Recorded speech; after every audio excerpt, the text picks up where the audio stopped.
Todos os textos e vídeos que ajudaram a criação desse estão na descrição. Passa lá. Antes de tudo, Odisseia é uma grande história de algo em específico, e no caso, esse vídeo vai ser a Odisseia de Neon Genesis Evangelion. Então, já ajeita essa coluna, pega uma pipoca e bora pro vídeo. Em 22 de maio de 1960, nasce Hideaki Anno, criador de Evangelion. Anno nasceu e cresceu na cidade de Ube, no Japão, onde concluiu a escola, e foi na escola que ele começou a sua jornada com a arte, fazendo curta-metragens para os festivais culturais. Depois que terminou a Universidade de Artes Osaka, que foi por algum motivo desconhecido expulso, Anne fez seu primeiro trabalho como animador em The Super Dimension Fortress Macross, de 1982, ou, como conhecido aqui no Brasil, Guerra das Galáxias. Um ano depois do fim de Macross, Anne foi trabalhar na animação de um filme, e lá ele teve seu trabalho reconhecido. Filme esse que no Brasil é conhecido como Nausicaa do Vale do Vento. Com a falta de animadores, o estúdio que produziu o filme fez um anúncio na famosa revista de animação japonesa Animag, dizendo que estavam à procura desesperada de novos animadores. Anno, que na época estava com 20 anos, leu o anúncio e foi ao estúdio do filme, onde se reuniu com Miyazaki e mostrou-lhe alguns de seus desenhos. Então Anno foi contratado para desenhar algumas das cenas consideradas mais complexas do filme, lá para os últimos minutos. Então, no final do mesmo ano, com apenas 20 anos, Anno se tornava cofundador do estúdio Gainax, estúdio esse onde ele faria sua maior obra. De 1984 até 1987, Anno trabalhou como diretor de animação no seu primeiro longa-metragem. Então, finalmente Anno tornou-se o principal diretor de animes da Gainax, dirigindo a maioria dos projetos do estúdio, como Gangbusters de 1988 e Naiden the Secrets de 1999. Mas Anno tinha entrado em uma depressão profunda, onde ele abandonou um dos seus projetos, pois estava com controle pouco criativo. Então, em 1995, Anno produziu Evangelion. Os 4 anos de depressão que Anno enfrentou, onde ele tentou se suicidar pulando do estúdio Gainax, foi espelhado na sua obra, onde de início, nas palavras dele, era para ser só uma obra de robôs, mas com o tempo foi se aprofundando em temas mais profundos. Essa frase ficou um pouco redundante. Mas nada que ele fez estava realmente planejado. Em uma entrevista, Anno fala que Evangelion foi feito sem nenhum planejamento. Abre aspas. O desenvolvimento de Evangelion me dá a sensação de um show vivo. Qualquer que seja a história ou desenvolvimento dos personagens, eu os fiz sem um plano. Fecha aspas. Lembra que eu falei que Anno passou por uma fase de um controle pouco criativo? Então, foi nessa fase que ele ficou fixado pelo tema não fugir.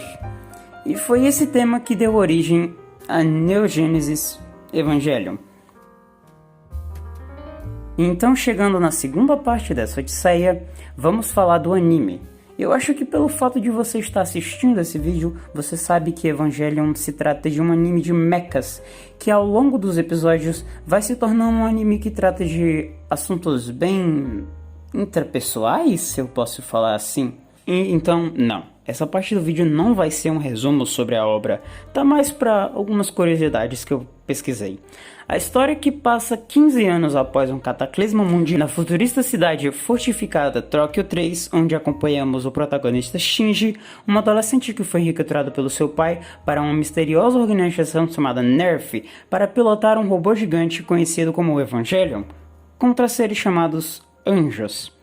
Eu dei um rápido resumo, o que eu falei que eu não ia fazer, mas eu dei um rápido resumo na história, realmente um rápido resumo, só para poder falar das referências do cristianismo na obra. Se você é teólogo ou cristão, deve ter percebido que Evangelion tem várias referências ao cristianismo, como a lança de Longinus ou a lança do destino, que foi, segundo a tradição da Igreja Católica, a arma usada por centurião romano Longinus para perfurar o tórax de Jesus Cristo durante sua crucificação. Também tem vários outros, não é só essa.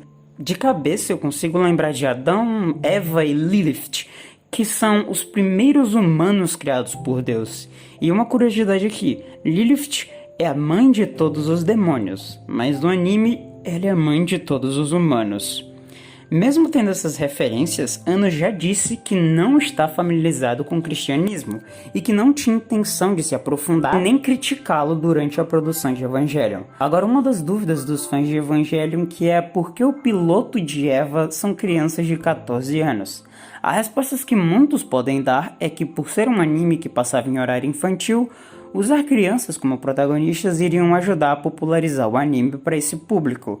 E essa explicação faz até sentido quando pegamos outros animes que usam crianças justamente por esse motivo. Mas o autor de Eva já disse do porquê ele ter feito os pilotos serem crianças de 14 anos. Abre aspas. A razão pela qual o personagem principal tem 14 anos é que ele não é mais uma criança, mas ainda não é um adulto. Ele vive sozinho, mas anexado aos outros. Em séculos passados, ele logo celebraria sua maioridade. Naquela época, a expectativa de vida era de 50 anos, então as pessoas tinham que crescer aos 14. Hoje, vivemos mais de 70 anos e, embora a maioria no Japão seja de 20 anos, a maioria das pessoas ainda dependem dos pais na cidade. Pode-se perguntar se não é os pais que tornaram independentes ou sobre os pais, com que a idade eles deveriam decidir que é maioridade. Considerando 14 anos como aquela em que a independência do espírito começa a se manifestar. Achei adequado incluir isso no meu trabalho. Fecha aspas. Então tá aí a explicação do porquê o protagonista tem 14 anos. E de certa forma, essa explicação casa perfeitamente com o que Shinji vive durante a obra. Ele é só um menino cheio de responsabilidades. Basicamente o mundo tá sobre a responsabilidade dele. E isso tudo ele sendo só uma criança. Durante a exibição de Eva, ele mudou de horário na programação. Isso fez com que o anime ganhasse muita popularidade. E isso é ótimo, né? Sim, é ótimo. Mas tem um pequeno problema que no caso foi o final. Sim, o final. E olha só, esse é o próximo tópico dessa odisseia. Abre aspas. Os episódios 25 e 26, transmitidos pela TV, refletem com precisão o meu humor na época. Eu estou muito satisfeito, não me arrependo de nada. Fecha aspas. E com essa frase dita pelo próprio Anno, eu inicio esse tópico. Se você pesquisar no YouTube, você vai achar dezenas de vídeos tentando explicar o final de Evangelion. Alguns muito bons, por sinal, mas como o próprio Anno disse, esses episódios finais refletem com precisão meu humor na época. E logo depois, eu estou muito satisfeito. Não me arrependo de nada.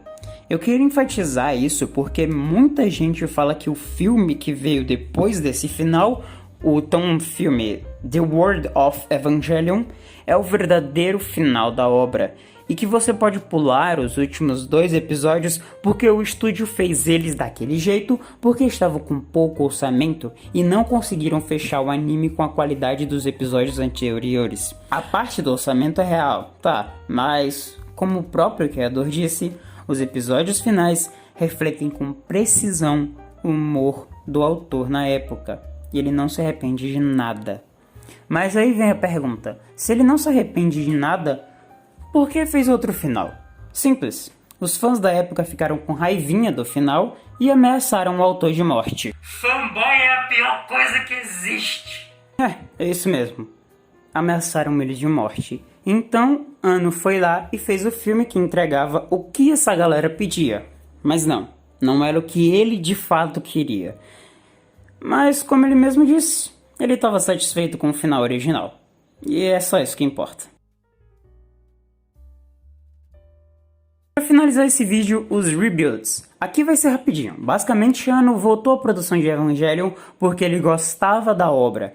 Ele queria voltar à produção, então não. Os filmes não são um jeito de espremer até a última gota o sucesso que Evangelion fez, e sim um autor voltando à sua obra mais amada. Então, eu acho que é isso. Link de tudo que eu usei como base para criar esse vídeo estão na descrição. Esse vídeo deu um certo trabalhinho, então se você puder dar o like e compartilhar, eu agradeço. No mais é isso. Tchau!